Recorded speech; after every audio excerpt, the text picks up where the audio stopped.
दोस्तों, मैं अनामिका सिंह स्वागत करती हूँ आप सबका बायोलॉजी की इस महत्वपूर्ण क्लास में। फ्रेंड्स, इस क्लास में हम लोग प्रीवियस ईयर क्वेश्चन बिहार के जितने भी किसी भी एग्ज़ाम में, चाहे वो बिहार बीपीएससी हो, बिहार टीचिंग एग्ज़ाम हो, बिहार पुलिस एग्ज़ाम हो, बिहार से रिलेटेड कोई भी एग्ज़ाम में आया हुआ प्रश्न है और वहाँ विज्ञान आता है, तो उन प्रश्नों को, प्रीवियस ईयर प्रश्नों को हम डिस्कस करेंगे। और आप किसी भी एग्ज़ाम की तैयारी कर रहे हैं बिहार से रिलेटेड, जहाँ पे विज्ञान पूछा जाता है, तो आप हमारे साथ जुड़ सकते हैं। ठीक है, आज हम पढ़ेंगे बायोलॉजी के प्रश्न। आपको इसी चैनल पे फिजिक्स केमिस्ट्री के भी प्रीवियस ईयर क्वेश्चन, साथ ही साथ हिस्ट्री और ज्योग्राफी के प्रीवियस ईयर क्वेश्चन आपको इसी चैनल पे मिल जाएंगे। तो आपको इधर उधर भटकने की ज़रूरत नहीं है, बस एक छोटा सा काम करना है, चैनल को सब्सक्राइब करना है, बेल आइकन पर क्लिक करना है, जिससे कोई भी वीडियो आए तो आपको तुरंत ही नोटिफिकेशन के माध्यम से पता चल जाए। आज हम पढ़ेंगे बायोलॉजी के महत्वपूर्ण प्रश्न, जिसमें आज हम सबसे पहले पढ़ेंगे जीव विज्ञान की उपशाखाओं के बारे में। उपशाखाएं से जितने भी क्वेश्चन आए हैं उन्हें हम सॉल्व करेंगे। ठीक है, आज का जो हमारा टॉपिक है वो क्या है? उपशाखाएं। ठीक है, पहला क्वेश्चन है, जेनेटिक निम्नलिखित में किसका अध्ययन है? यानी कि जेनेटिक किसका अध्ययन है? जेनेटिक में हम किसका अध्ययन करते हैं? मेंडल का नियम, जैव विकास, डीएनए संरचना, आनुवांशिकता और विचरण। तो इसका जो सही जवाब हो जाएगा वो हो जाएगा ऑप्शन डी। जेनेटिक के अंतर्गत हम आनुवांशिकता और विचरण का अध्ययन करते हैं। जेनेटिक क्या है? जेनेटिक जीव विज्ञान की वह शाखा है जिसमें जीवधारियों में जीनों, आनुवांशिकता और विचरण का अध्ययन किया जाता है। ठीक है, यहीं पे अगर आपसे पूछे कि जेनेटिक शब्द किसने दिया था, आनुवांशिकता शब्द किसने दिया था, आनुवांशिकता की खोज किसने की थी, तो मेंडल ने, ग्रेगर जॉर मेंडल ने आनुवांशिकता की खोज की थी। लेकिन मेंडल के नियम को हम जेनेटिक्स में नहीं पढ़ते हैं। जेनेटिक्स में हम आनुवांशिकता और विचरण, साथ ही साथ जीनों का अध्ययन करते हैं। ठीक है, ऑप्शन डी इसका सही जवाब हो जाएगा। नेक्स्ट क्वेश्चन है, मनुष्य में लक्षणों की वंशागति के अध्ययन को क्या कहा जाता है? ये देखिए, बिहार टीआरई एग्जाम जुलाई 2024 में पूछा गया प्रश्न है कि वंशानुगत के अध्ययन को क्या कहते हैं। तो वंशागत के अध्ययन को वंशागतिकी या जेनेटिक्स कहते हैं। बहुत सिंपल सा आंसर है, ये हिंदी और इंग्लिश में दोनों में ही क्वेश्चन दिया हुआ था। तो यहाँ पे इसका सही जवाब हो जाएगा ऑप्शन सी, वंशागति। नेक्स्ट क्वेश्चन है, ऑर्निथोलॉजी अध्ययन है। ऑर्निथोलॉजी में किसका अध्ययन करते हैं? पक्षियों का, पत्तियों का, हड्डियों का, एक से अधिक, या इनमें से कोई नहीं। तो इसका सही जवाब है ऑप्शन सी। ऑर्निथोलॉजी में हम पक्षियों का अध्ययन करते हैं। ऑर्निथोलॉजी, अगर आपसे पूछा जाए कि फादर ऑफ ऑर्निथोलॉजी कौन है, तो सलीम अली। इन्हें पक्षियों से बहुत ज़्यादा प्यार था और इन्हीं को फादर ऑफ ऑर्निथोलॉजी कहा जाता है। किसको कहा जाता है? सलीम अली को। इन्हीं के नाम पे गोवा में और कश्मीर में सलीम अली बर्ड सेंचुरी भी है। यहाँ से भी क्वेश्चन आपको ईवीएस में देखने को मिल सकता है कि सलीम अली बर्ड सेंचुरी कहाँ पे है। तो सलीम अली बर्ड सेंचुरी गोवा और कश्मीर में है। क्यों? क्योंकि Salim Ali ornithology, father of ornithology हैं और इन्हीं के नाम पे बर्ड सेंचुरी खोली गई थी। ठीक है, पक्षियों का अध्ययन ऑर्निथोलॉजी कहलाता है। नेक्स्ट क्वेश्चन है, पोमोलॉजी में किसका अध्ययन करते हैं? पत्तियों का, फूलों का, फलों का, या इनमें से कोई नहीं। पोमोलॉजी के अंतर्गत हम फलों का अध्ययन करते हैं। Study of fruits is called pomology. Option B इसका सही जवाब है। नेक्स्ट क्वेश्चन है, संघ इकानोडर्मेटा के लिए क्या शब्द है, क्या सत्य है? इकानोडर्मेटा, हमारा फाइलम जो इकानोडर्मेटा है, फाइलम इकानोडर्मेटा से याद आया फ्रेंड्स, आप लोग को इसी चैनल पे सभी फाइलम, आपको फाइलम प्रोटोजोआ से लेकर कॉर्डेटा तक के सभी क्वेश्चन फाइलम वाइज डिस्कस करवाए गए हैं। अगर आपने नहीं देखा है तो आप वहाँ इसी चैनल के प्लेलिस्ट में जाके उसे ज़रूर देखिएगा। सारे question Protozoa, Porifera, Coelenterata, Helminthes, Aschelminthes, सारे क्वेश्चन, सारे विद एक्सप्लेनेशन आपको फाइलम वाइज भी सॉल्व कराए गए हैं, तो आप उन्हें भी देख सकते हैं। आपको इकानोडर्मेटा के लिए क्या सत्य है ये बताना है। या त्रिस्तरीय और इसमें सिलोमिक गुहा होता है, बिल्कुल सही। इकानोडर्मेटा टिप्लोब्लास्टिक होते हैं और इसमें सिलोमिक कैविटी पाई जाती है, बिल्कुल सही है। इसमें विशिष्ट जल संवहन नाल तंत्र होता है, ये भी बिल्कुल सही है। इकानोडर्मेटा का विशेष लक्षण यही होता है कि इसमें जल संवहन नाल तंत्र पाया जाता है। या विशेष रूप से मुक्त जीवी समुद्री जीव हैं, ये भी बिल्कुल सही है। यानी कि एक से अधिक, इनमें से तीनों ही सही है। तो इसका जो सही जवाब हो जाएगा वो हो जाएगा उपयुक्त में से एक से अधिक। ऑप्शन डी इसका सही जवाब हो जाएगा। नेक्स्ट क्वेश्चन है, अब हम देखेंगे जैव विकास के कुछ क्वेश्चन, इंपॉर्टेंट क्वेश्चन। जैव विकास के पहला क्वेश्चन है, जीवों में अत्यधिक विविधता का क्या कारण है? अनुकूलन, सहभागिता, उत्परिवर्तन, या बहुगुणसूत्रता। तो इसका सही जवाब है उत्परिवर्तन। जीवों में जो अत्यधिक विविधता होती है वो उत्परिवर्तन के कारण होता है। अगर आपसे पूछा जाए कि उत्परिवर्तन का सिद्धांत किसने दिया था, उत्परिवर्तन क्या है, तो आपने डार्विन का सुना होगा, डार्विनवाद, जिसे नव डार्विनवाद कहते हैं। इसी में उत्परिवर्तन का सिद्धांत दिया गया था। डार्विन ने कुछ एक्सपेरिमेंट किए थे जिराफ पे, जिसपे इन्होंने बताया था जिराफ की गर्दन जो है वो पहले छोटी होती थी, छोटी सी होती थी, लेकिन जब वो जिराफ पत्ती को तोड़ने के लिए ऊंचे ऊंचे वृक्षों पर अपने गर्दन को ऊंचा करते थे तो धीरे धीरे धीरे धीरे इनका गर्दन जो है वो ऊंचा होता चला गया।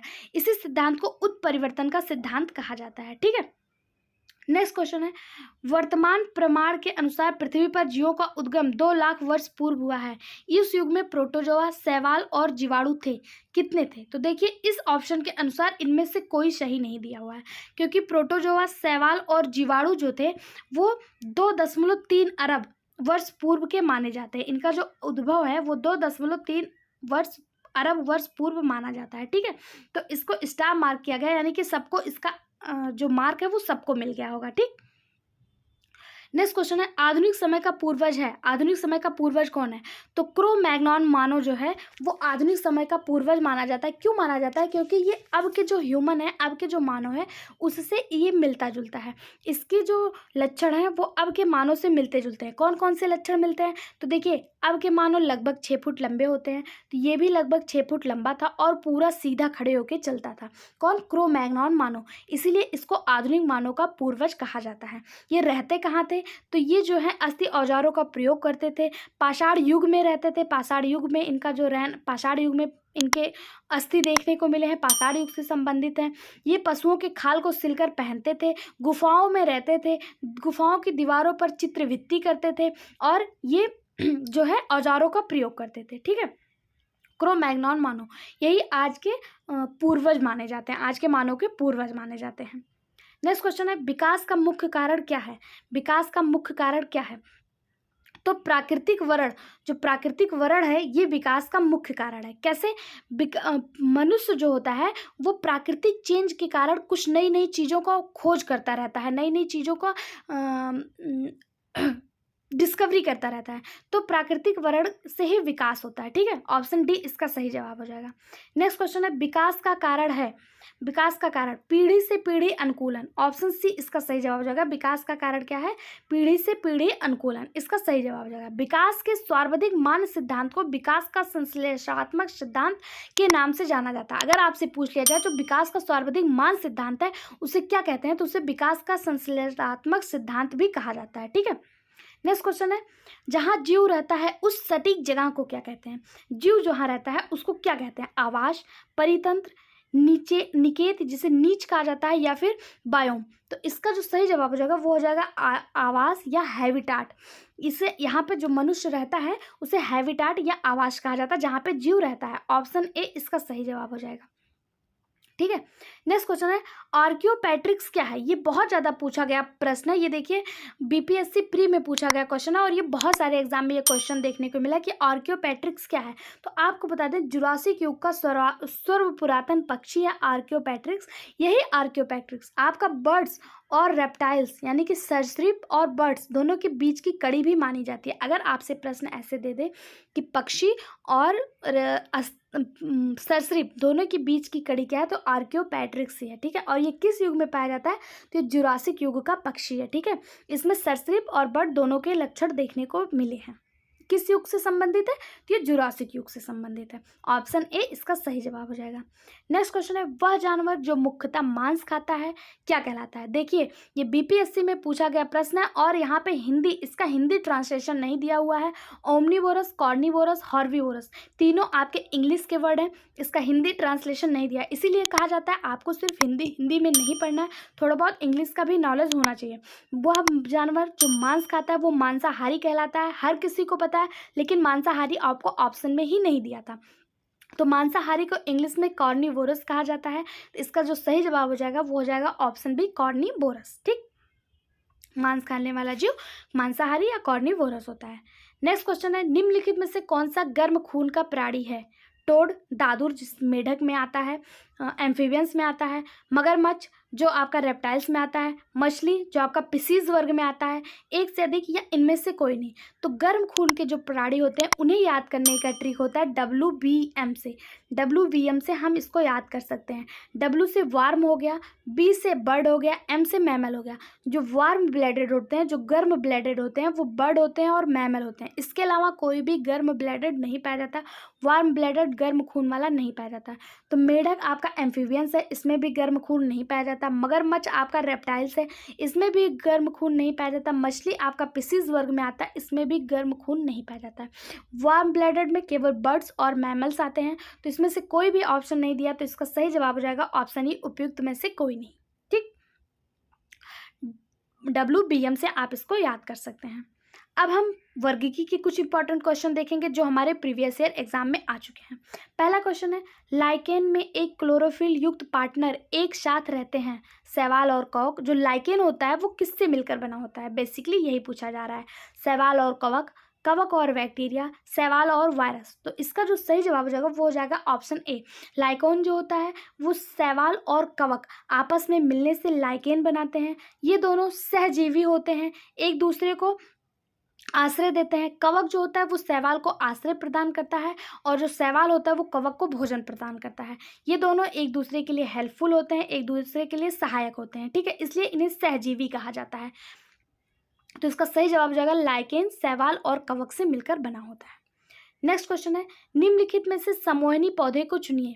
इसमें से कौन सा समोहिनी पौधा है, काई है, लीवरवर्ट है, हॉर्नवर्ट है या फर्न है। तो इसका सही जवाब हो जाएगा ऑप्शन डी, फर्न। फर्न जो है वो समोहिनी पौधा है, ऑप्शन डी इसका सही जवाब हो जाएगा। नेक्स्ट क्वेश्चन है, स्पायरोगारा निम्नलिखित शैवाल में किसका एक उदाहरण है, भूरा शैवाल, लाल शैवाल, हरा शैवाल या सफ़ेद शैवाल। तो इसका सही जवाब है स्पायरोगारा जो होता है वो ग्रीन शैवाल होता है। क्यों, क्योंकि इसमें क्लोरोफिल पाया जाता है और यह अपना भोजन स्वयं बनाता है। स्पायरोगारा ग्रीन एल्गी के अंतर्गत आता है, ग्रीन शैवाल का एक उदाहरण है। इसमें क्लोरोफिल पाया जाता है, यह प्रकाश संश्लेषण की क्रिया करता है और अपना भोजन का निर्माण स्वयं करता है। नेक्स्ट क्वेश्चन है, निम्नलिखित में से कौन शैवाल का उदाहरण है, डायटम्स, राइजोपस, फ्यूनेरिया या अमीबा। तो अमीबा सबसे छोटा जीव है, ये शैवाल नहीं होगा। अमीबा क्या है, अमीबा एक कोशिकीय जीव है, सबसे छोटा जीव नहीं, एक कोशिकीय जीव है। ठीक है, और डायटम्स जो है ये एक शैवाल का उदाहरण है। एक शैवाल का उदाहरण क्या है, डायटम्स है। ठीक है, डायटम्स क्या है, एक प्रकार का शैवाल है। नेक्स्ट क्वेश्चन है, निम्नलिखित में से कौन सा प्राणी जगत का सबसे बड़ा संघ है, यानी कि आपसे पूछा सबसे बड़ा फाइलम कौन सा है।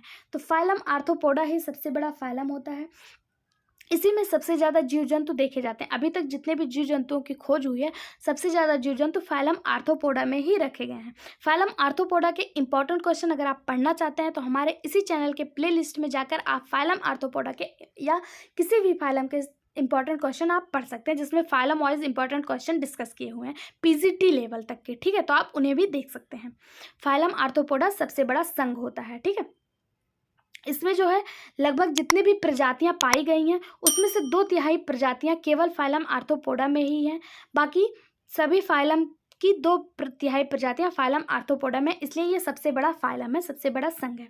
नेक्स्ट क्वेश्चन है, लाल रक्त कणिका विहीन जंतु है, मेढक, केचुआ, सर्प या मोर। तो इस ऑप्शन के हिसाब से जो केचुआ है, जिसे अर्थवर्म कहा जाता है, ये इसमें लाल रक्त कणिका जो होती है वो एब्सेंट होती है। लेकिन अगर यहीं से आपसे पूछ लिया जाए क्या कोशिका में हीमोग्लोबिन पाया जाता है, तो कोशिका में हीमोग्लोबिन पाया जाता है लेकिन RBC नहीं पाया जाता है।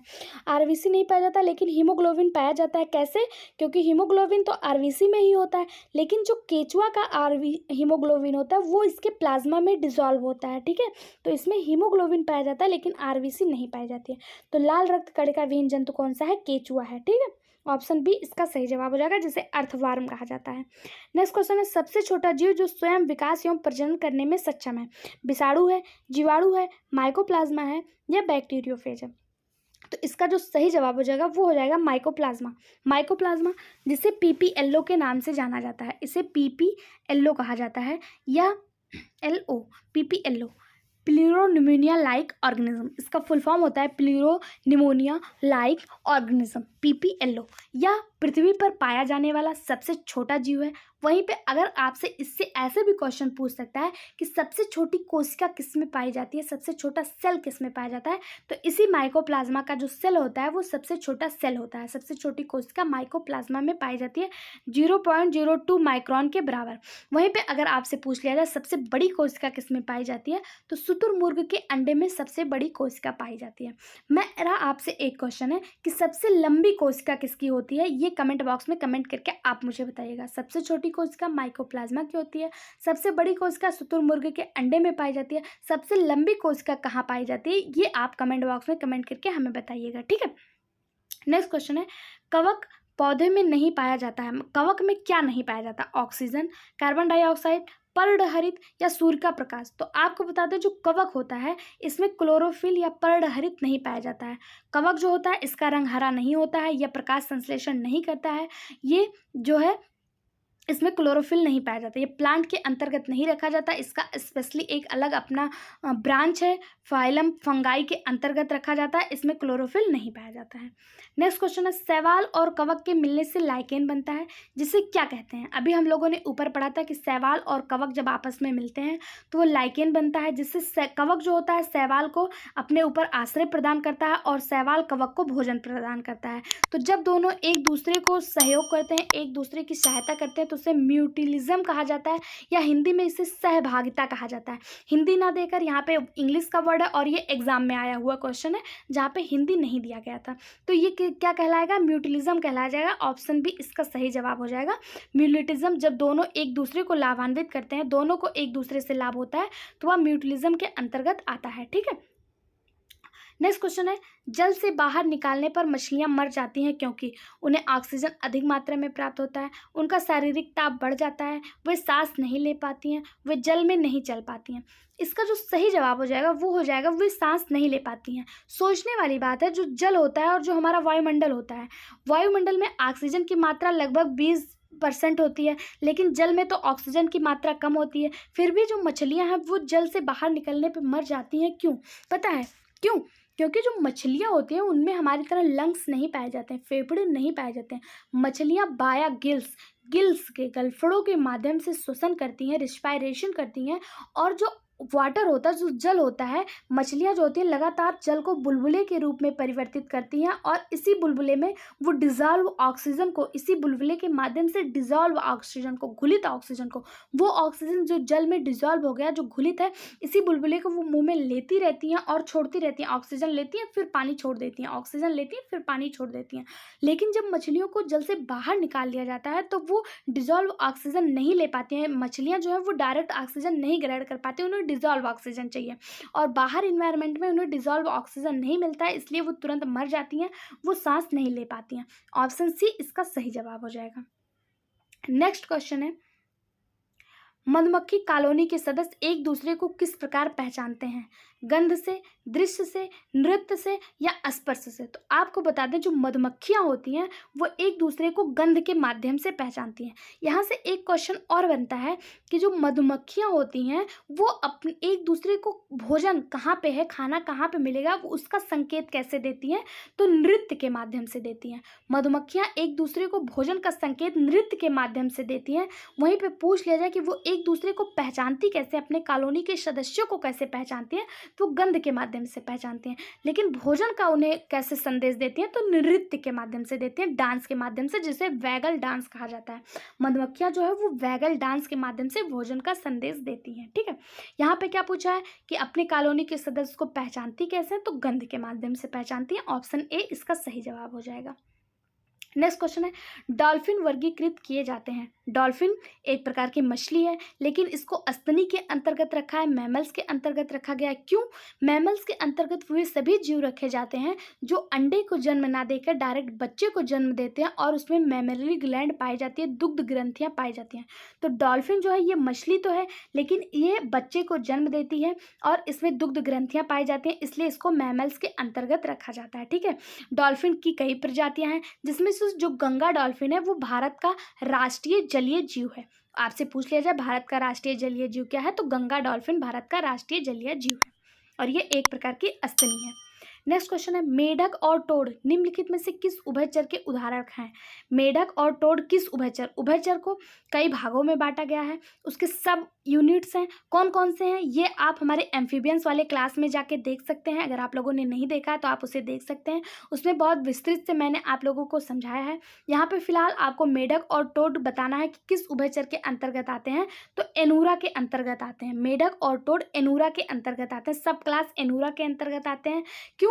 क्योंकि मेढक एनूरा जो होता है इसमें 4 पैर वाले मेढक पाए जाते हैं। सब क्लास एनूरा में 4 पैर वाले मेढक पाए जाते हैं और इनके जो अगले पैर होते हैं, अगले पाद होते हैं, वो पिछले पाद की तुलना में, पिछले पैर की तुलना में लंबे होते हैं, जिससे ये आसानी से छलांग लगा सकते हैं।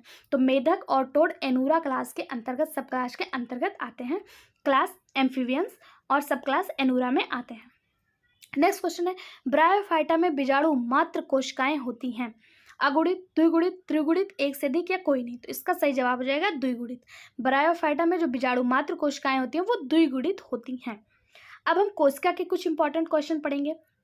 सबसे पहला प्रश्न है कोशिका का शक्ति स्रोत होता है, यहाँ पे power house of the cell पूछा है। Power house of the cell क्या होता है? तो power house of the cell mitochondria होता है। माइटोकॉन्ड्रिया में ऊर्जा का निर्माण होता है, एटीपी के माध्यम से ऊर्जा संग्रहित होती है, इसलिए इसे power house of the cell कहा जाता है। ऑप्शन बी इसका सही जवाब हो जाएगा। नेक्स्ट क्वेश्चन है जीवन की संरचनात्मक एवं कार्यात्मक इकाई क्या है? लाइफ की स्ट्रक्चरल और फंक्शनल यूनिट क्या है? तो लाइफ की फंक्शनल और स्ट्रक्चरल यूनिट जो है वो कोशिका है, सेल है। सेल जीवन की भौतिक, रासायनिक, कार्यात्मक और संरचनात्मक इकाई है। ठीक है, ऑप्शन ए इसका सही जवाब हो जाएगा। कोशिका की खोज 1665 ईस्वी में रॉबर्ट हुक ने किया था। अगर आपसे पूछा जाए जीवित कोशिका की खोज किसने की थी, तो जीवित कोशिका की खोज लुईवेन हॉक ने किया था। और मृत कोशिका की खोज या कोशिका की खोज किसने की थी, तो रॉबर्ट हुक ने 1665 में किया था। नेक्स्ट क्वेश्चन है निम्नलिखित में से किसकी कोशिका में कोई एंजाइम नहीं पाया जाता है? तो आपको बता दें जो विषाणु होता है, वायरस होता है, इसकी कोशिका में कोई एंजाइम नहीं पाया जाता है। वायरस जो होता है ये जब सजीव के अंदर प्रवेश करता है तो ये सजीव जैसा व्यवहार करता है, और जब ये वातावरण में रहता है तो ये निर्जीव जैसा व्यवहार करता है। इसकी कोशिका में कोई भी एंजाइम नहीं पाया जाता है। ये अगर सजीव में है तो ये अपने आप को रिफ्लेक्ट करता है, एक वायरस जो है ये जनन की प्रक्रिया करता है लेकिन द्विगुणन करता है, लेकिन जब ये शरीर से बाहर रहता है तो ये कोई भी जैव प्रक्रिया नहीं करता है। ठीक है, या सजीव के अंदर सजीव और निर्जीव के अंदर निर्जीव की अवस्था शो करता है, इसलिए इसे सजीव और निर्जीव के बीच की कड़ी भी कहा जाता है। यहाँ से क्वेश्चन देखने को मिलेगा कि सजीव और निर्जीव के बीच की कड़ी क्या है, तो वायरस जो है ये सजीव और निर्जीव के बीच की कड़ी है, और इसमें जो है कोई भी क्या नहीं होता है, इसमें कोई भी एंजाइम नहीं पाया जाता है। ठीक है, नेक्स्ट क्वेश्चन है 80% से अधिक सेल में पाया जाने वाला पदार्थ है प्रोटीन, चर्बी, खनिज या जल? तो इसका सही जवाब हो जाएगा जल, ऑप्शन डी। जल में सेल में हमारी कोशिकाओं में सबसे ज़्यादा क्या पाया जाता है? जल पाया जाता है। ठीक है, 80% से भी अधिक।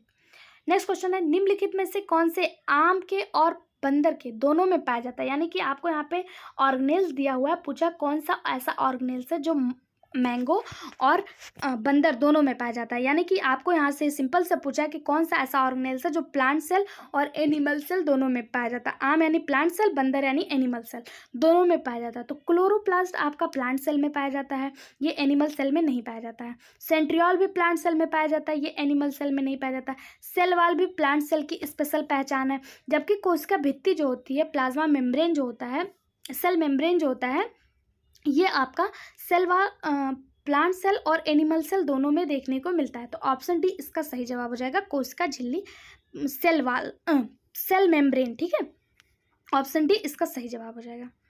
नेक्स्ट क्वेश्चन है अस्थायी ऊतकों के बारे में निम्नलिखित में से कौन सा कथन सत्य है?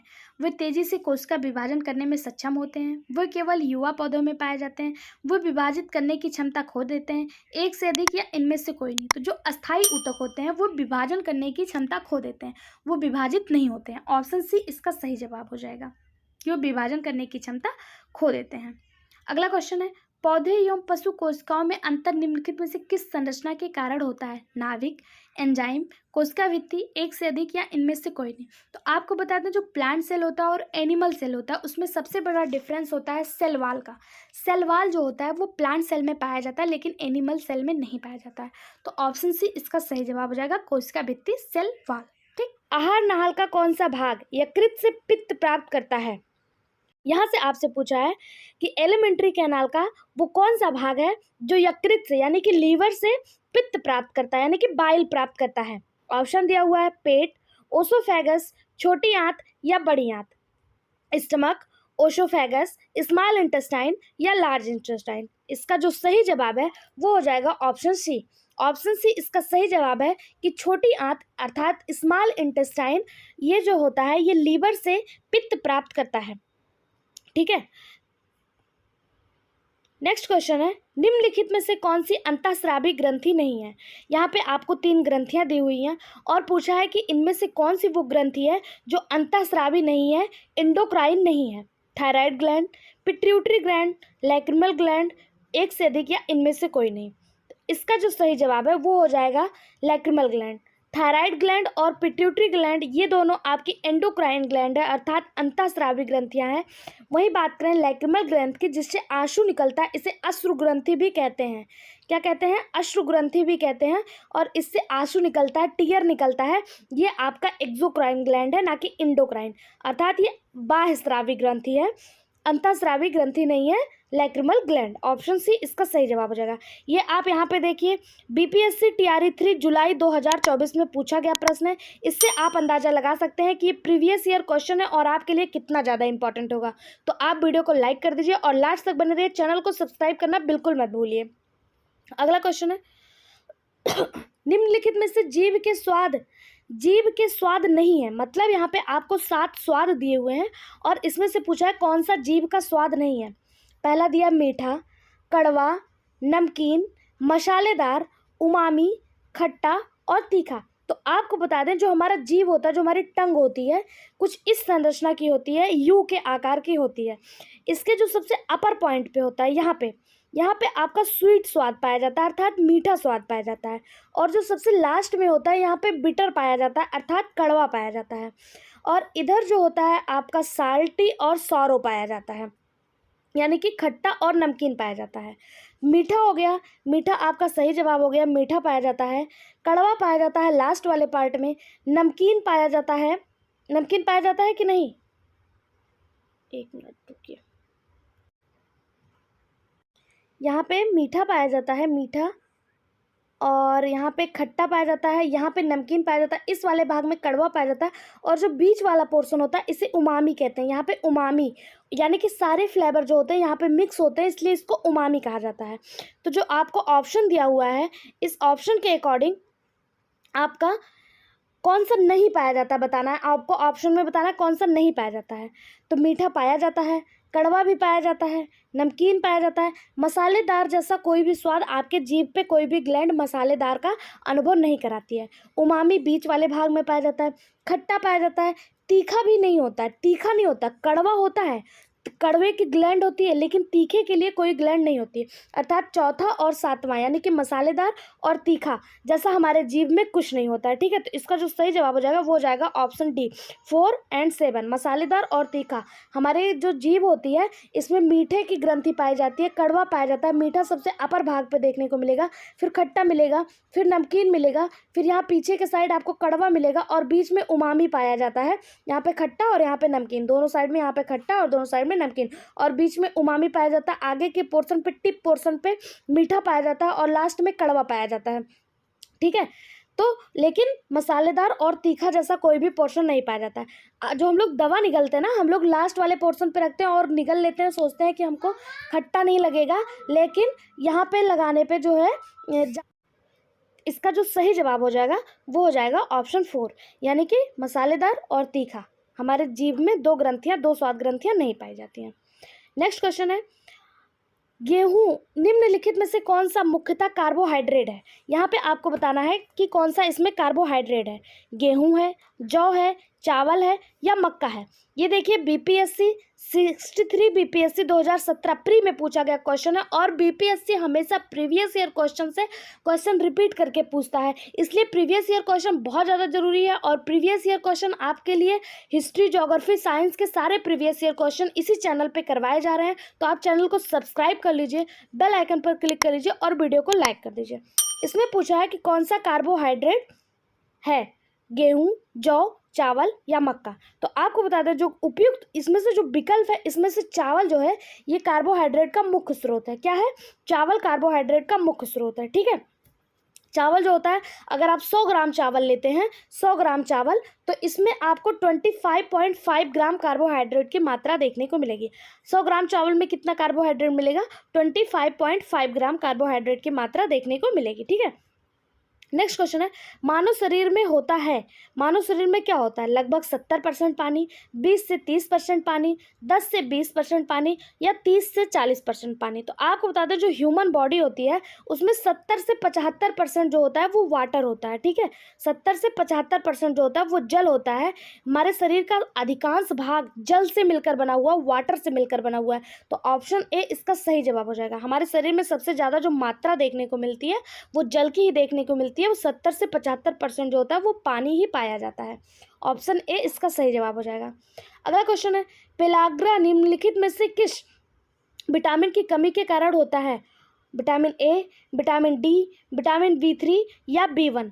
विटामिन ए जिसे रेटिनॉल कहा जाता है, विटामिन B3 इसी को पेलाग्रा कहा जाता है। विटामिन B3 का साइंटिफिक नेम है। ठीक है, साइंटिफिक नेम इसका नियासिन है। विटामिन B3 का साइंटिफिक नेम है नियासिन, नियासिन, और इसी की कमी से पेलाग्रा रोग होता है। ऑप्शन बी इसका सही जवाब हो जाएगा, विटामिन B3। विटामिन B3 जिसे नियासिन कहा जाता है, इसी की कमी से पेलाग्रा रोग होता है। तो इसमें होता क्या है, इसके लक्षण क्या क्या हैं? तो इसके लक्षण में दस्त, त्वचा रोग जैसी स्थिति जो है वो उत्पन्न हो जाती है। ओंठों का फटना, हाथ पैरों का फटना, ये सब विटामिन B3 की कमी से होता है। ठीक है, अगर आपसे पूछा जाए विटामिन डी का वैज्ञानिक नाम क्या है, तो विटामिन डी का वैज्ञानिक नाम क्या है, ये आप मुझे कमेंट बॉक्स में कमेंट करके बताइएगा कि विटामिन डी का वैज्ञानिक नाम क्या है। विटामिन ए का वैज्ञानिक नाम रेटिनॉल है, और विटामिन B3 का नियासिन है, और विटामिन B1 को थायमिन के नाम से जाना जाता है। वहीं बात करें विटामिन डी की, तो आप कमेंट बॉक्स में मुझे बताइएगा विटामिन डी का वैज्ञानिक नाम क्या है। नेक्स्ट क्वेश्चन है, कोबालामिन निम्नलिखित में से किस विटामिन का वैज्ञानिक नाम है? विटामिन सी, B12, डी या B3। तो इसका जो सही जवाब हो जाएगा वो हो जाएगा B12। कोबालामिन, विटामिन B12 को कोबालामिन कहा जाता है। विटामिन आप सभी को पता है एक जल में घुलनशील विटामिन होते हैं और एक वसा में घुलनशील विटामिन होते हैं।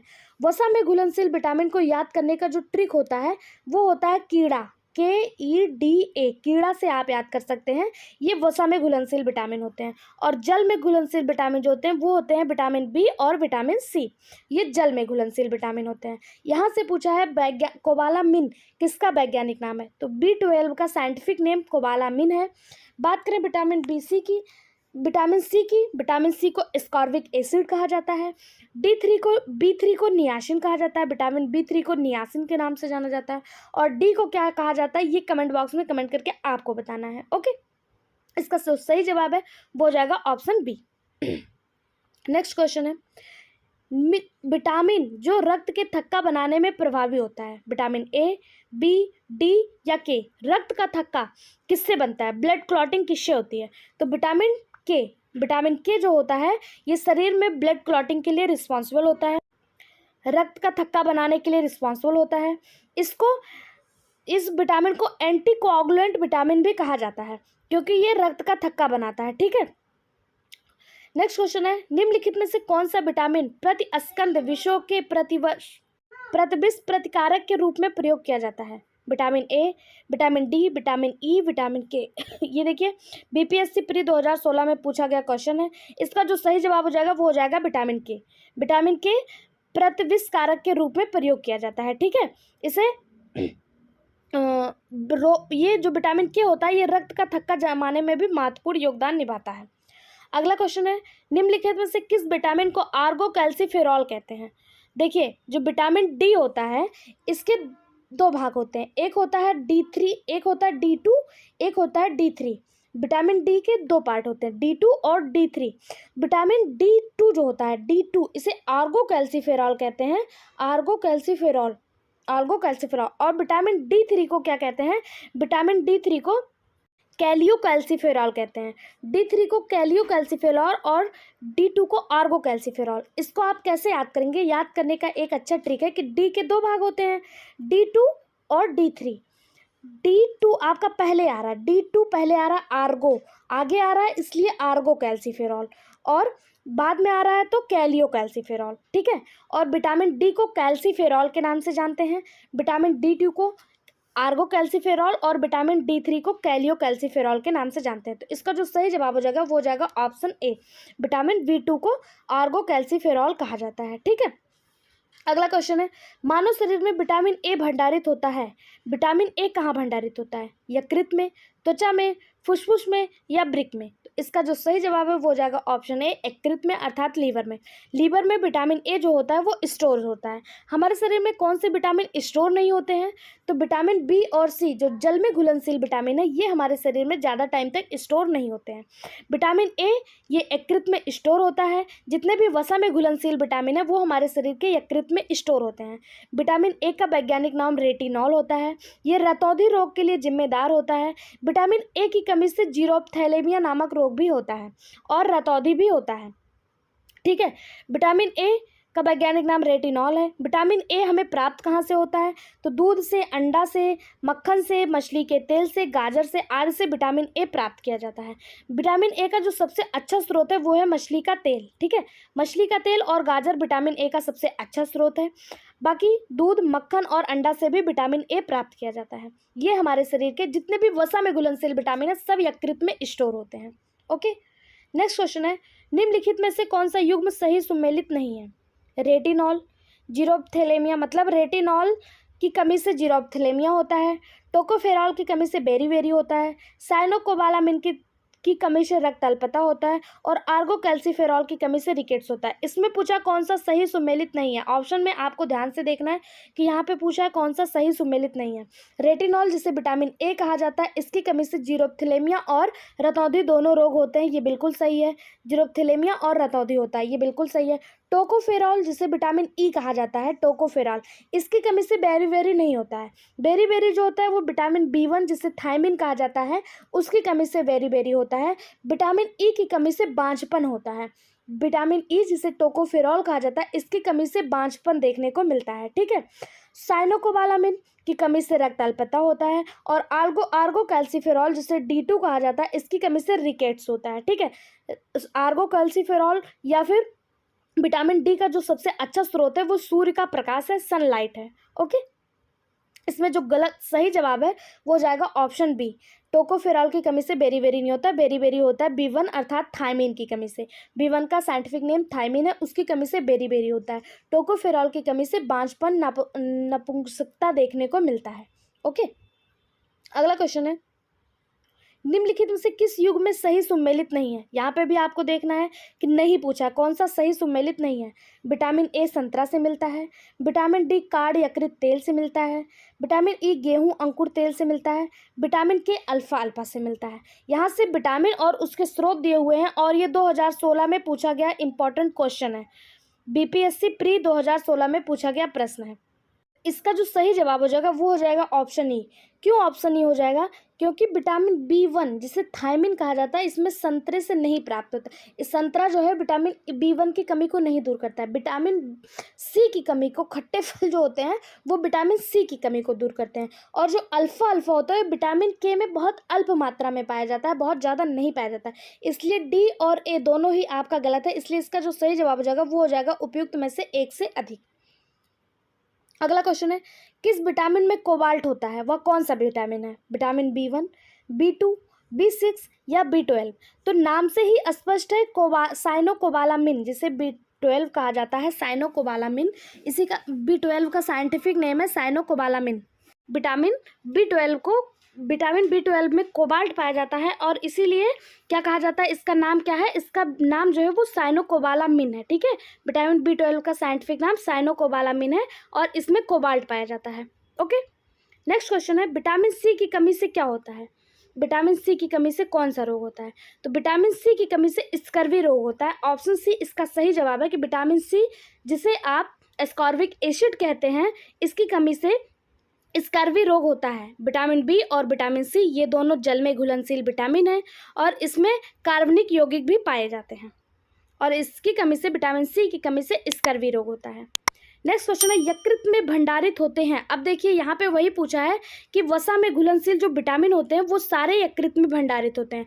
तो वसा में घुलनशील विटामिन कौन कौन से हैं? तो उसको याद करने का ट्रिक मैंने बताया था, कीड़ा, KEDA, कीड़ा, ये जो होते हैं ये वसा में घुलनशील विटामिन होते हैं।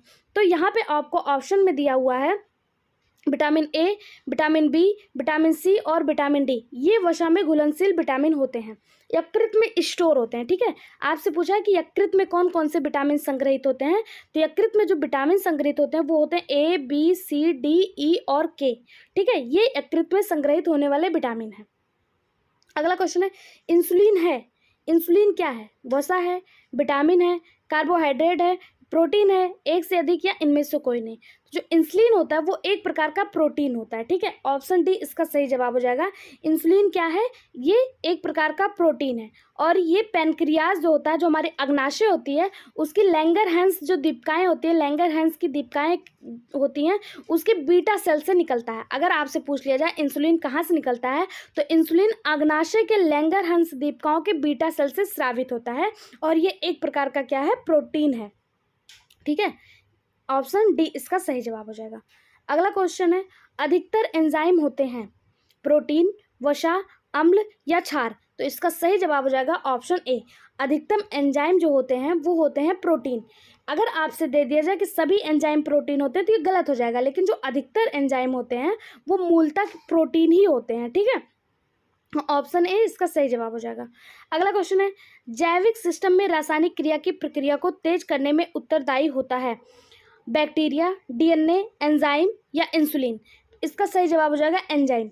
एंजाइम जो होता है ये जैविक सिस्टम में रासायनिक क्रिया में उत्प्रेरक का कार्य करता है। इसको ऐसे भी पूछ सकता है कि जैविकीय उत्प्रेरक का कार्य कौन सा, क्या करता है, इनमें से कौन सी चीज़ है जो जैविकीय उत्प्रेरक का कार्य करती है। तो एंजाइम जो है ये जैविकीय उत्प्रेरक का कार्य करती है।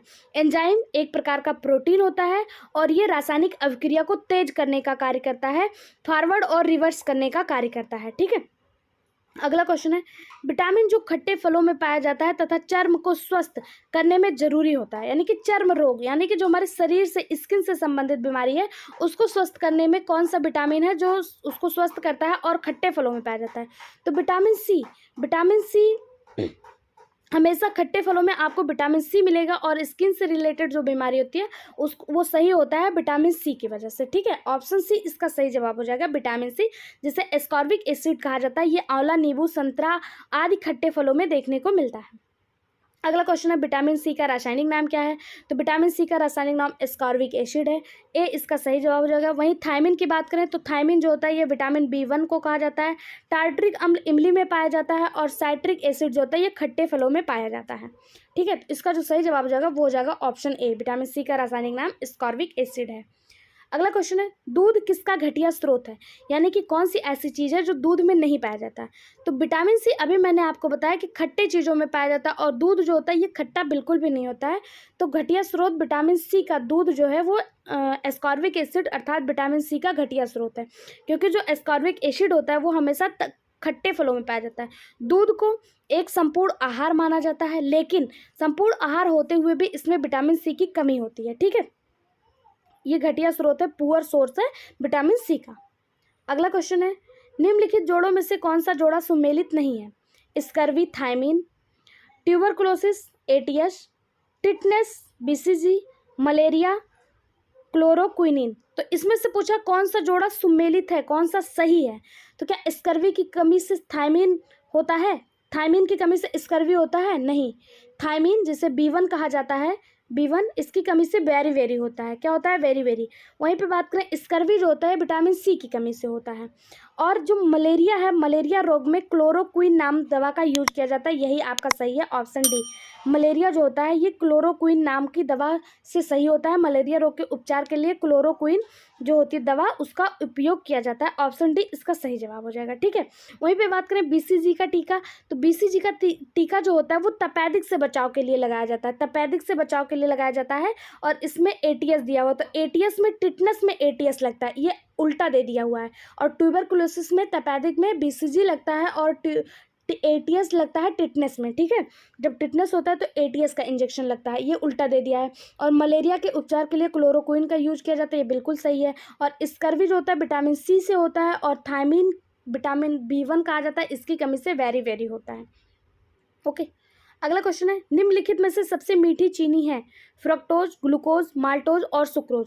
तो इसमें जो सबसे मीठी चीनी है वो है ऑप्शन ए फ्रक्टोज। फ्रक्टोज सबसे मीठी चीनी होती है और ये फलों में पाया जाता है, इसे फ्रूट शर्करा के नाम से भी जाना जाता है, फ्रूट शुगर कहा जाता है फ्रक्टोज को। और ये सबसे मीठी शर्करा होती है, सबसे मीठी शुगर होती है। ऑप्शन ए इसका सही जवाब हो जाएगा। ठीक है, ये प्राकृतिक रूप से फलों में पाया जाता है। अगला क्वेश्चन है, शर्कराओं में सबसे मीठी शर्करा कौन सी है। तभी हम लोगों ने देखा फ्रुक्टोज सबसे मीठी शर्करा है। अगला क्वेश्चन है, थायराइड ग्रंथ की खराबी किसकी कमी से होती है। विटामिन ए, कैल्शियम, आयोडीन या लोहा। तो इसका सही जवाब है आयोडीन। आयोडीन की कमी से थायराइड ग्रंथि जो होती है उसमें खराबी होती है।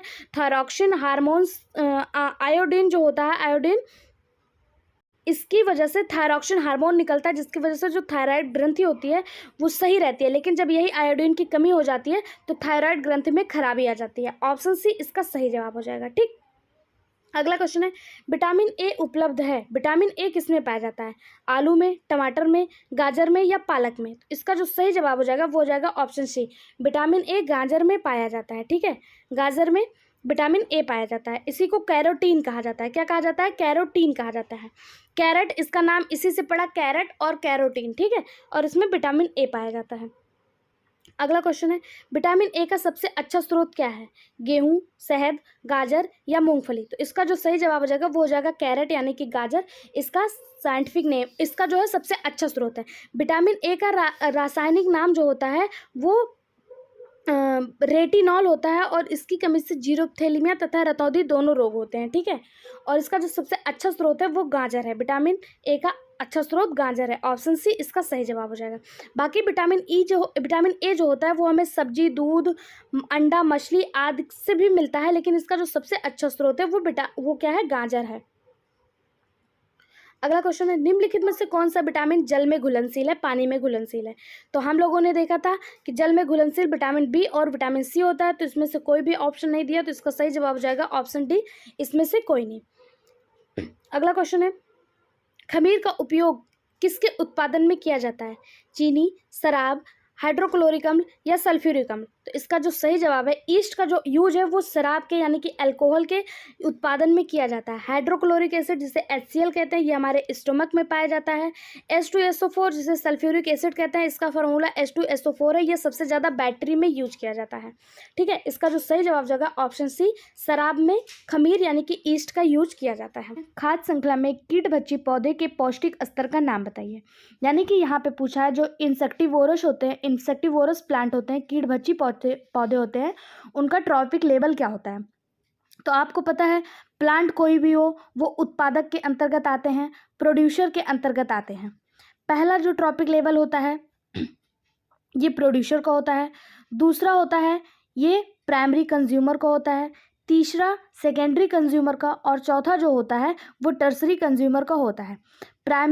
ये प्रोड्यूसर में प्लांट्स आते हैं, प्राइमरी कंज्यूमर में हर्बीवोरस आते हैं, सेकेंडरी कंज्यूमर में कॉर्निवोरस आते हैं, और टर्शरी में आपके ओमनीवोरस आते हैं।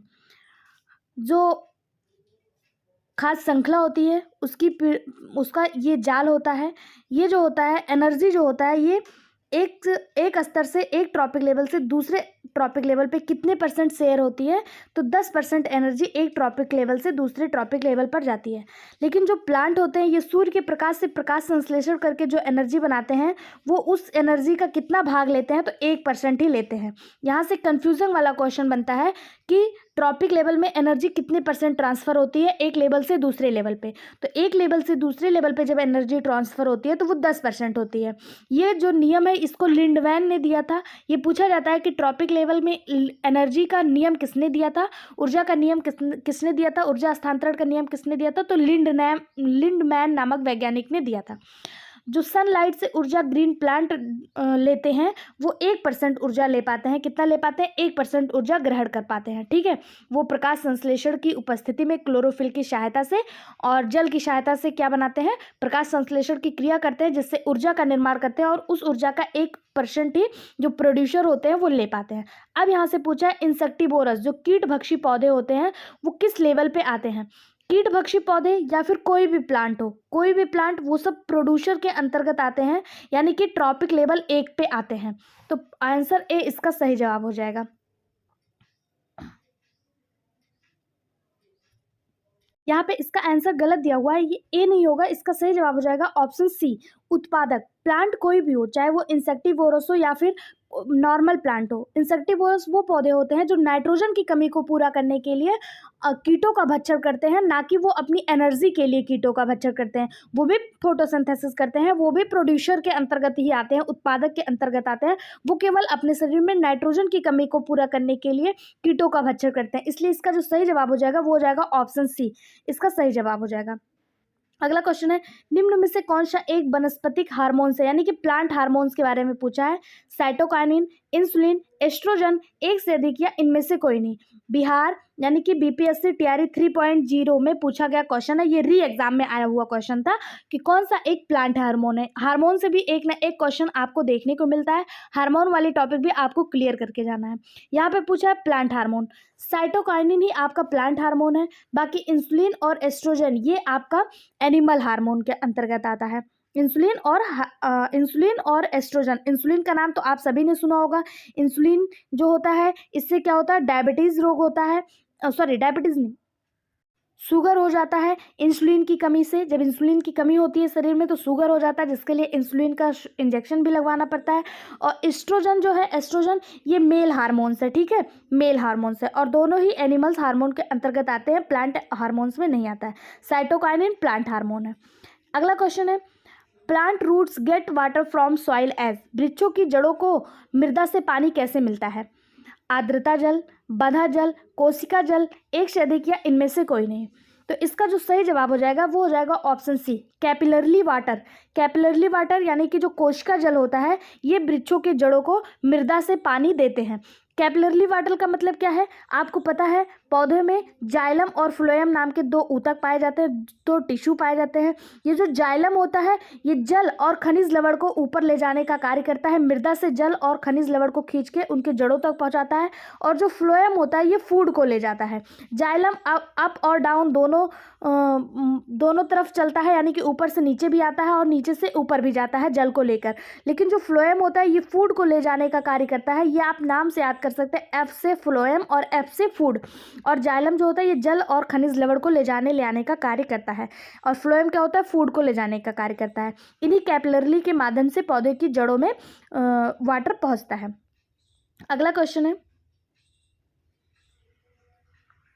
अदरक एक भूमिगत तना है एवं जड़ नहीं, क्योंकि ginger is a underground stem and not a root because क्या साथ खाद्य सामग्री का भंडारण करता है, इसमें गांठ एवं पर्व होते हैं, इसमें क्लोरोफिल की कमी होती है, एक से अधिक या इनमें से कोई नहीं। तो इसका जो सही जवाब हो जाएगा, इसमें नोड एंड इंटरनोड पाए जाते हैं।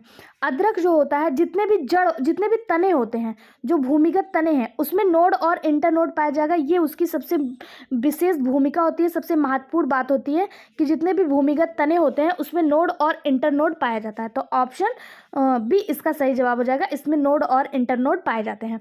कुछ और भूमिगत तने हैं जैसे हल्दी, अदरक, केला नहीं, ये गलत है। भूमिगत तने हैं हल्दी, अदरक, ये इसमें नोड और इंटरनोड पाया जाता है, इसलिए ये तनों के अंतर्गत आते हैं। ठीक है, अगला क्वेश्चन है, पुष्प का वह हिस्सा जो वास्तव में फल बनाता है कहलाता है? कार्पेल, कोरोला, स्टेमन, एक से अधिक या इनमें से कोई नहीं। तो इसका जो सही जवाब हो जाएगा वो हो जाएगा ऑप्शन ए। कार्पेल जो होता है वो फल बनाने का कार्य करता है, कार्पेल जो होता है ये निषेचन के बाद जो पुष्प होता है वो अंडकोश में बदल जाता है। और कार्पेल क्या है, कार्पेल एक स्त्री केसर है, ठीक है, स्त्री केसर है, और ये क्या करता है, फल बनाने का कार्य करता है। अगला क्वेश्चन है, हिमालयन यू नामक औषधि पौधा भारत के निम्नलिखित में से किस प्रांतों में पाया जाता है। बीपीएससी स्कूल टीचर 2023 में पूछा गया क्वेश्चन है कि हिमालयन यू नामक औषधि पौधा भारत के किस प्रांत में पाया जाता है। हिमाचल प्रदेश, अरुणाचल प्रदेश, उत्तराखंड, मध्य प्रदेश, जम्मू कश्मीर, असम, एक से अधिक या इनमें से कोई नहीं। तो इसका जो सही जवाब हो जाएगा वो हो जाएगा ऑप्शन ए।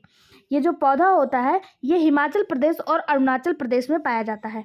हिमालयन यू नामक औषधि पौधा कहाँ पाया जाता है, हिमाचल प्रदेश और अरुणाचल प्रदेश में पाया जाता है। ये एक औषधि पौधा है और यह छाल, कांटा, टहनी और जड़ों के टैक्सोल नामक रासायनिक निकलता है। मतलब इस पौधे के जो हिमालयन यू नामक रासायनिक पौधा है, इसके छाल, कांटा, टहनी और जड़ों से टैक्सोल नामक एक रसायन निकलता है जिसका उपयोग कैंसर के इलाज में किया जाता है।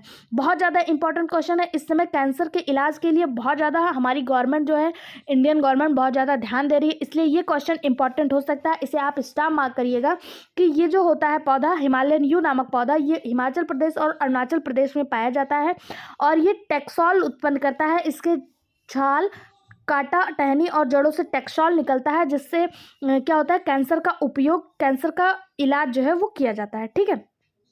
अगला क्वेश्चन है, मानो आंख की फोकस दूरी में परिवर्तन निम्नलिखित में से किसके कारण होता है। The change in focal length of human eye is due to pupil, cornea, coronary ciliary muscles, more of above, none of above. तो जो ह्यूमन आइज होता है इसमें पूछा है इसकी फोकस दूरी में परिवर्तन किसके कारण होता है। आपको पता है अगर ये ह्यूमन आइज है तो ह्यूमन आइज को, अगर ये ह्यूमन आइज की लेंस है तो इसको सिलियरली मसल्स दोनों तरफ से दबाए हुए रहते हैं, दोनों तरफ से इसको पकड़े रहती हैं। ये आपकी पुतली है और इसी पुतली को, प्यूपिल्स को बड़ा छोटा करने के लिए रिस्पॉन्सिबल होता है सिलियरली मसल्स, और यही सिलियरली मसल्स फोकस दूरी में परिवर्तन के लिए जिम्मेदार होता है। ऑप्शन सी इसका सही जवाब हो जाएगा कि मानो आंख की फोकस दूरी में परिवर्तन का मुख्य कारण सिलियरली मसल्स होता है, ठीक है। अगला क्वेश्चन है, निम्नलिखित में से कौन सी अंतःस्रावी ग्रंथि नहीं है। कौन सा आपका एंडोक्राइन ग्रंथि नहीं है, यानी कि कौन सा आपका एक्सोक्राइन ग्रंथि है, पूछा गया है। बहुत ज़्यादा इंपॉर्टेंट क्वेश्चन है। एंडोक्राइन, एक्सोक्राइन ग्रंथ, ये आप देख रहे हैं बीपीएससी टीआरई 3.0 में पूछा गया क्वेश्चन है 1 to 5 में। कौन सी आपकी एंडोक्राइन ग्रंथि नहीं है। थायराइड ग्लैंड ये आपकी एंडोक्राइन ग्लैंड है। पिट्यूटरी ग्लैंड ये भी एंडोक्राइन ग्लैंड है, जबकि लैक्रिमल ग्लैंड ये आपकी एक्सोक्राइन ग्लैंड के अंतर्गत आता है। लैक्रिमल ग्लैंड को ही अश्रु ग्रंथि कहते हैं और आंखों में जो आंसू निकलता है, अगर ये आपकी आइज है तो यहाँ पे और यहाँ पे लैक्रिमल ग्लैंड, ये किनारे वाले नोज के साइड वाले भाग में लैक्रिमल ग्लैंड पाई जाती है जो आंसू निकालने के लिए जिम्मेदार होती है, और ये एंडोक्राइन ग्लैंड नहीं होती है, एक्सोक्राइन ग्लैंड होती है। तो ऑप्शन सी इसका सही जवाब हो जाएगा कि लैक्रिमल ग्लैंड एक्सोक्राइन ग्लैंड होता है। वहीं पे बात करें एंडोक्राइन ग्लैंड की, तो जैसे प्यूस ग्लैंड हो गया, जिसे आप पिट्यूटरी ग्लैंड कहते हैं, थायराइड ग्लैंड हो गया, adrenal gland, parathyroid gland, pineal gland, ये सब एंडोक्राइन ग्लैंड होते हैं, ठीक है। अगला क्वेश्चन है, रक्त में कौन सा तरल माध्यम होता है। प्लेटलेट्स, प्लाज्मा, लिम्फ, एक से अधिक या इनमें से कोई नहीं। यहाँ से आपसे पूछा है कि रक्त में तरल माध्यम कौन सा होता है। क्या वो प्लेटलेट्स होते हैं जिसे बिम्बाणु कहा जाता है, प्लाज्मा होता है, लिम्फ होता है, एक से अधिक या इनमें से कोई नहीं। तो हम सभी को पता है जो प्लाज्मा होता है ये तरल माध्यम होता है। ऑप्शन बी इसका सही जवाब हो जाएगा।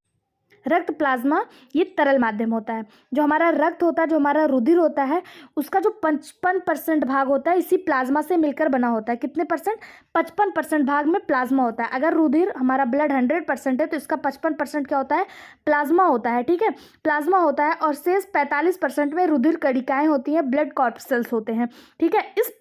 इस प्लाज्मा में भी 90% जल होता है। प्लाज्मा में 90% क्या होता है, जल होता है, और 10% क्या होता है, कार्बनिक और अकार्बनिक पदार्थ तथा प्रोटीन, मिनरल्स होते हैं, ठीक है। बाकी 90% क्या होता है, जल होता है। जल हमारी बॉडी के लिए बहुत ज़्यादा इंपॉर्टेंट है क्योंकि हमारा जो शरीर है वो सबसे ज़्यादा जल से ही मिलकर बना है। हमारे बॉडी का 70 से 75% भाग जल से निर्मित हुआ है और प्लाज्मा में तो 90% जल है, ठीक है। अगला क्वेश्चन है, पाचन के बाद प्रोटीन किसमें परिवर्तित होता है। अमीनो एसिड, स्टार्च, कार्बोहाइड्रेट, एक से अधिक, इनमें से कोई नहीं। तो जो प्रोटीन होता है वो अमीनो एसिड में परिवर्तित हो जाता है पाचन की प्रक्रिया के बाद। बीपीएससी 3.0 री एग्जाम 6 to 8 में पूछा गया क्वेश्चन है कि पाचन के बाद प्रोटीन किस में परिवर्तित होता है, तो वो अमीनो एसिड में परिवर्तित हो जाता है। प्रोटीन किस में परिवर्तित होता है, अमीनो एसिड में परिवर्तित हो जाता है। अगर आपसे पूछा जाए कि प्रोटीन की कमी से कौन सा रोग होता है, तो प्रोटीन की कमी से 2 इंपॉर्टेंट रोग होते हैं। कौन सा होता है? एक मैरमस होता है, एक क्वाशरकोर नामक बीमारी होती है। मैरमस और क्वाशरकोर नामक बीमारी होती है प्रोटीन की कमी से, ठीक है। जब प्रोटीन की कमी हो जाती है तो 2 रोग होते हैं, मैरमस और क्वाशरकोर। सबसे ज़्यादा प्रोटीन किस में पाया जाता है? सबसे ज़्यादा प्रोटीन जो होता है वो सोयाबीन में पाया जाता है। साथ ही साथ दालों में भी आपको प्रोटीन की भरपूर मात्रा देखने को मिलती है। लेकिन अगर आपको क्वेश्चन दे दे कि सबसे ज़्यादा प्रोटीन किस में पाया जाता है, तो सबसे ज़्यादा प्रोटीन जो होता है वो सोयाबीन में मिलता है। अगला क्वेश्चन है, in which of the following blood as defective haemoglobin, रक्त में त्रुटिपूर्ण हीमोग्लोबिन निम्न में से किस में दिखता है? सिकल सेल एनीमिया में, हिमेटोमा में या हीमोफीलिया में? आपसे यहाँ पे डिफेक्टिव हीमोग्लोबिन पूछा है। डिफेक्टिव हीमोग्लोबिन किस में मिलता है? तो आपने नाम सुना होगा sickle cell anaemia. Sickle cell anaemia क्या होता है? इसमें जो हमारा आरबीसी होता है ये हसुए के आकार का हो जाता है, जैसे हसुआ होता है उस तरह का हो जाता है सिकल सेल एनीमिया में हमारी आरबीसी, और इसी में डिफेक्टिव हीमोग्लोबिन पाया जाता है। तो इसका सही जवाब हो जाएगा option A, sickle cell anaemia. Sickle cell anaemia में डिफेक्टिव हीमोग्लोबिन पाया जाता है, ठीक है। अगला क्वेश्चन है, हमारे शरीर में मलेरिया परजीवी का भंडारण कहाँ होता है? प्लीहा, पेट, यकृत, एक से अधिक, इनमें से कोई नहीं। बिहार टीआरई 3.0 री एग्जाम में पूछा गया क्वेश्चन है, मलेरिया परजीवी का भंडारण कहाँ पे होता है?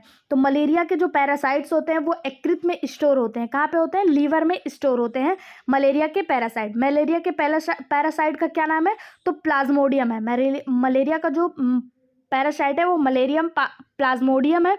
और ये मलेरिया जो होता है इसका वाहक कौन होता है? इसका वाहक मच्छर होता है। इसका वाहक कौन होता है? मच्छर होता है। और इसका पैरासाइट क्या है? इसका मतलब किसके द्वारा ये होता है? तो ये प्लाज्मोडियम के द्वारा होता है। लेकिन इसका वाहक जो होता है, इस प्लाज्मोडियम को एक जगह से दूसरी जगह, एक व्यक्ति से दूसरी व्यक्ति में पहुंचाता कौन है? तो मच्छर पहुंचाते हैं। कौन से मच्छर पहुंचाते हैं? उस मच्छर का क्या नाम है? वो मादा मच्छर है। और उसका नाम क्या है ये कमेंट बॉक्स में कमेंट करके आप मुझे बताइएगा, ठीक है। अगला क्वेश्चन है,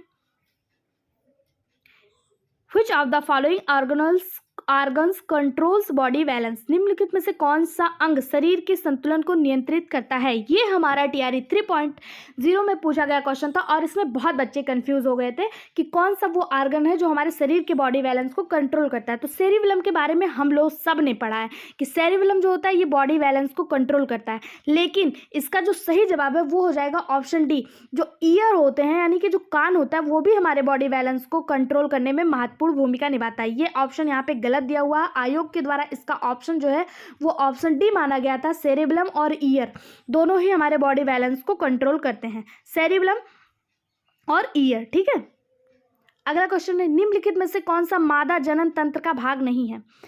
यूट्रस, ओवरी, वैसा डिफरेंस, वास्ट डिफरेंस जिसे शुक्रवाहिका कहते हैं, एक से अधिक या इनमें से कोई नहीं। तो नाम से ही स्पष्ट हो रहा है यूट्रस और अंडाशय जो है, यूट्रस और ओवरी गर्भाशय और अंडाशय ये मादा जनन अंग है, फीमेल रिप्रोडक्टिव पार्ट है। लेकिन वास्ट डिफरेंस ये शुक्रवाहिका है, शुक्रवाहिका यानी कि मेल में पाया जाता है, तो ये मेल जनन अंग है, ठीक है, नर जनन तंत्र का भाग है। अगला क्वेश्चन है, आहार नली की दीवारों के संकुचन और विस्तार की गति क्या कहलाती है?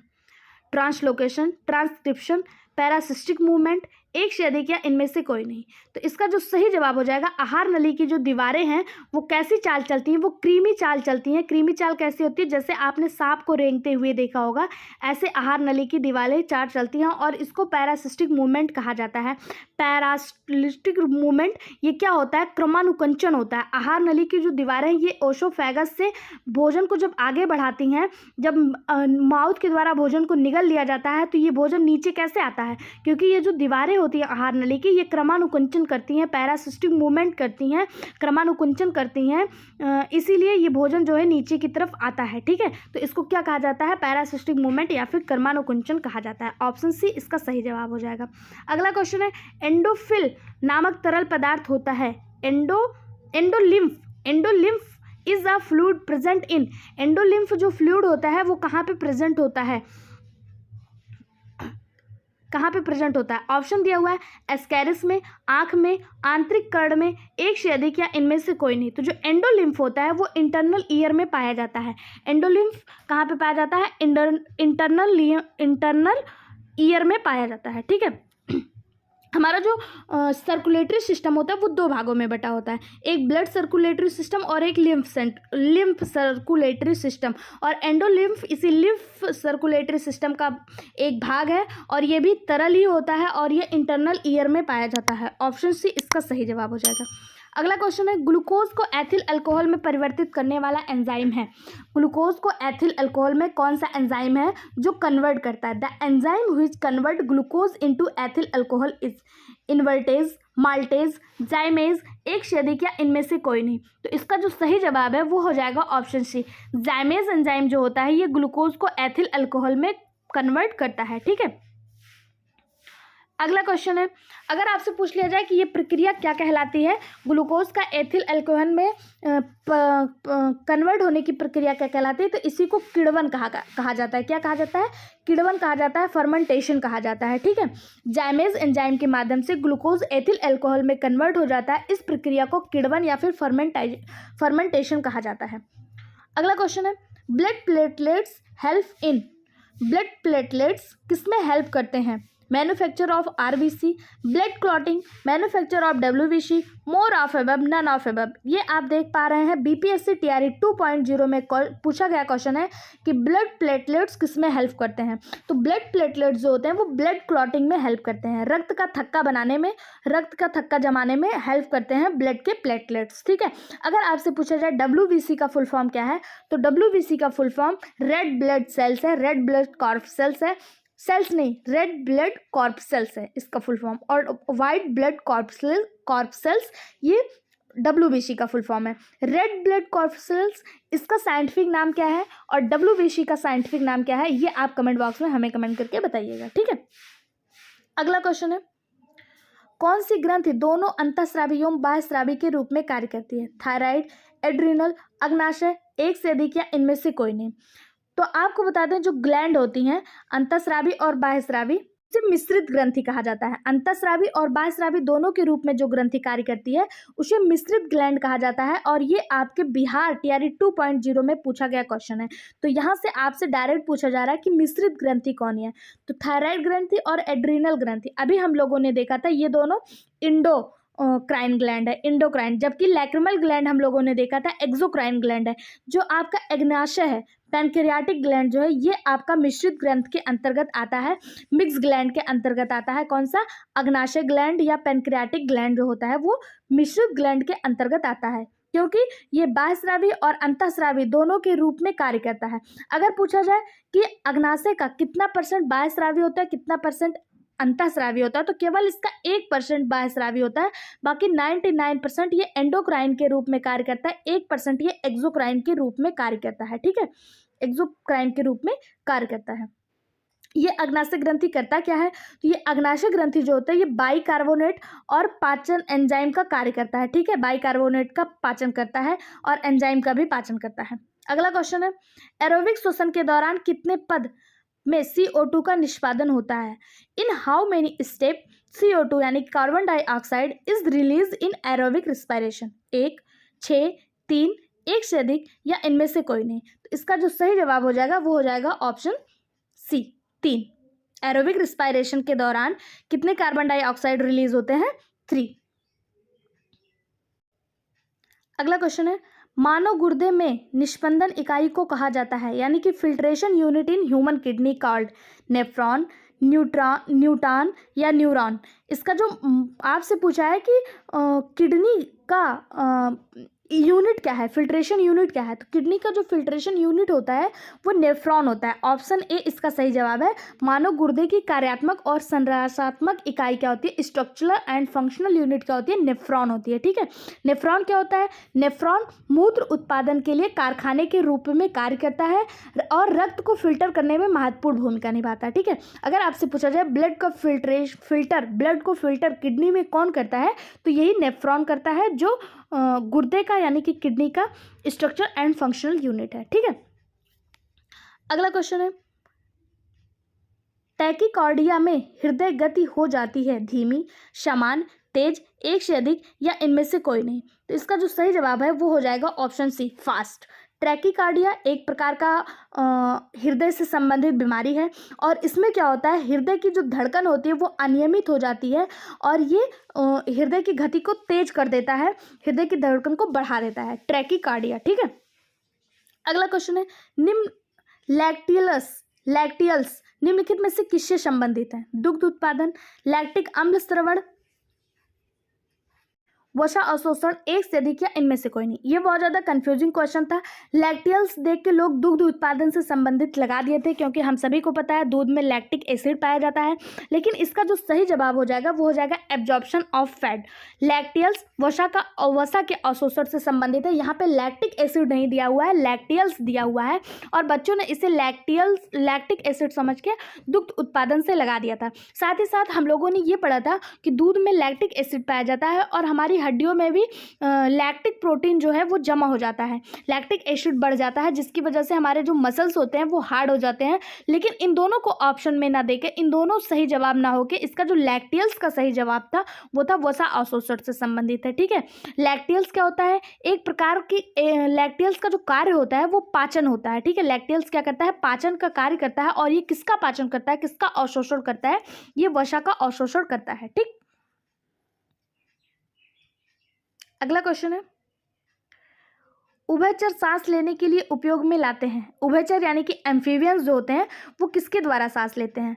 फेफड़ा, त्वचा, गिल्स, एक से अधिक या इनमें से कोई नहीं। ये आप PSC TRE 2.0 में पूछा गया क्वेश्चन आप देख सकते हैं कि जितने भी प्रीवियस ईयर क्वेश्चन है वो सब सॉल्व कराया जा रहा है। तो आप वीडियो को लाइक करने में कंजूसी मत करिए, चैनल को सब्सक्राइब भी कर लीजिए, इस तरह के और वीडियो आप तक मिलते रहेंगे। ठीक है, एम्फीबियंस जो होते हैं उनका रिस्पायरेशन कैसे होता है तो हम सब जानते हैं, हमने बचपन से देखा है। एम्फीबियंस में कौन आता है, फ्रॉग आता है, मेढक आता है। मेढक जो होता है ये जल और स्थल दोनों पे रह सकता है, जल और स्थल दोनों पे रह सकता है। यही मेढक जब स्थल पे रहता है तो वो बाई लंग्स श्वसन करता है, बाई लंग्स और बाई स्किन श्वसन करता है। लेकिन यही मेढक जब आपका जल में रहता है तो गिल्स के द्वारा श्वसन करता है। यानी कि इसका जो सही जवाब हो जाएगा वो हो जाएगा ऑप्शन डी। एम्फीबियंस के जो रिस्पायरेटरी ऑर्गन्स होते हैं वो फेफड़ा, त्वचा और गिल्स तीनों ही होता है। ठीक है, एम्फीबियंस के अंतर्गत कौन से जीव आते हैं? वे जीव जो जल और स्थल दोनों पे ही रह सके वो एम्फीबियंस यानी उभयचर के अंतर्गत आते हैं। ये गलफड़ा, त्वचा और फेफड़ा तीनों से ही श्वसन कर सकते हैं। ये जो होते हैं एम्फीबियंस जो होते हैं ये वार्म ब्लडेड ना होके कोल्ड ब्लडेड होते हैं। कैसे होते हैं? कोल्ड ब्लडेड होते हैं। इसको याद करने का ट्रिक है WBM। WBM से आप याद कर सकते हैं। W से हो जाएगा वार्म, B से हो जाएगा बर्ड, M से हो जाएगा मैमल्स।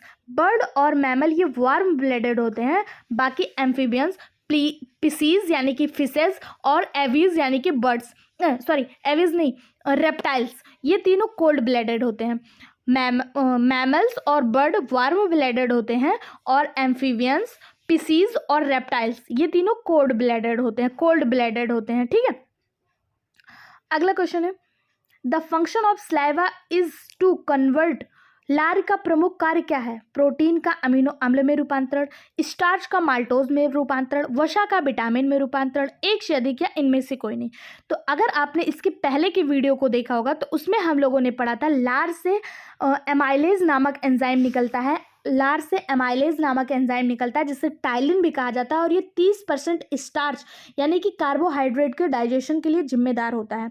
हमारे मुंह में ही कार्बोहाइड्रेट का डाइजेशन स्टार्ट हो जाता है। सबसे पहला डाइजेशन कार्बोहाइड्रेट का कहाँ पे होता है? माउथ में होता है। इसी लार ग्रंथियों के माध्यम से लार से निकलने वाला जो एंजाइम है जिसे आप एमाइलेज एंजाइम या फिर टाइलिन कहते हैं, इसी के द्वारा स्टार्च का जो है डाइजेशन स्टार्ट हो जाता है। अगर आपसे पूछे प्रोटीन का डाइजेशन कहाँ पे स्टार्ट होता है तो ये हमारे स्टमक में होता है। प्रोटीन का डाइजेशन कहाँ पे स्टार्ट होता है? स्टमक में स्टार्ट होता है। और स्टार्च जिसे आप कार्बोहाइड्रेट कहते हैं इसका डाइजेशन कहाँ पे स्टार्ट होता है? माउथ में स्टार्ट होता है। ये जो होता है टाइलिन जो होता है ये स्टार्च को माल्टोज में परिवर्तित कर देता है। ठीक है, अगला क्वेश्चन है, मानव आँख में किसी वस्तु का प्रतिबिंब कहाँ पर बनता है? The image of an object in a human eye is formed at retina पर, पुतली पर, आइरिस पर, एक से अधिक या इनमें से कोई नहीं। तो इसका जो सही जवाब हो जाएगा वो हो जाएगा ऑप्शन ए। मानव आंख में प्रतिबिंब कहाँ पे बनता है? रेटिना पे बनता है। कहाँ पे बनता है? रेटिना पे बनता है। अगर यही आपसे पूछ ले जो बनने वाला प्रतिबिंब है ये कैसा बनता है रेटिना पर, जो मानव आंख के रेटिना पे जो प्रतिबिंब बनता है ये कैसा बनता है, तो ये वास्तविक बनता है और उल्टा बनता है। कैसा बनता है? वास्तविक बनता है और उल्टा बनता है। अगला क्वेश्चन है, heart pump only impure blood in the case of, हृदय केवल अशुद्ध रक्त का ही पंप करता है, किसमें? शार्क में, व्हेल में, लिजर्ड में, एक से अधिक या इनमें से कोई नहीं। तो इसका जो सही जवाब हो जाएगा वो हो जाएगा ऑप्शन ए। यानी कि हार्ट जो होता है वो शार्क में इम्प्योर ब्लड, अशुद्ध ब्लड का पंप करता है, अशुद्ध ब्लड को पंप करता है। शार्क में एक परिसंचरण तंत्र और 2 कक्षीय हार्ट पाया जाता है। हार्ट कितना पाया जाता है? 2 कक्षीय पाया जाता है। हम लोग में कितना पाया जाता है? 4 कक्षीय पाया जाता है, 4 चैम्बर पाया जाता है। लेकिन शार्क में कैसा होता है? 2 चैम्बर हार्ट पाया जाता है। ठीक है। हृदय रक्त को गलफड़ों तक प्रवाहित करता है जो इसे ऑक्सीजन प्रदान करती है। अब यहाँ पूछा जाएगा कि शार्क में रक्त को ऑक्सीजन कौन प्रोवाइड करता है, तो गलफड़े यानी कि गिल्स प्रोवाइड करते हैं। हम लोगों में जनरली हम लोगों ने देखा है सारे एनिमल्स में ऑक्सीजन कौन प्रोवाइड करता है? हार्ट प्रोवाइड करता है। लेकिन यहाँ पे कौन प्रोवाइड कर रहा है?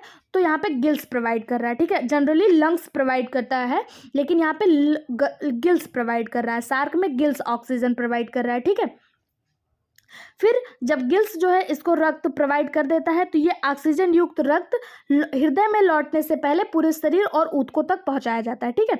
ये ऑक्सीजन युक्त रक्त कहाँ जाता है? पहले पूरे बॉडी में। और हम लोग जब ह्यूमन हार्ट पढ़ते हैं तो हम लोगों ने देखा है कि ह्यूमन हार्ट 4 चैम्बर का होता है जिसमें 2 आलिंद और 2 निलय होते हैं, 2 ऑरिकल और 2 वेंट्रिकल होते हैं।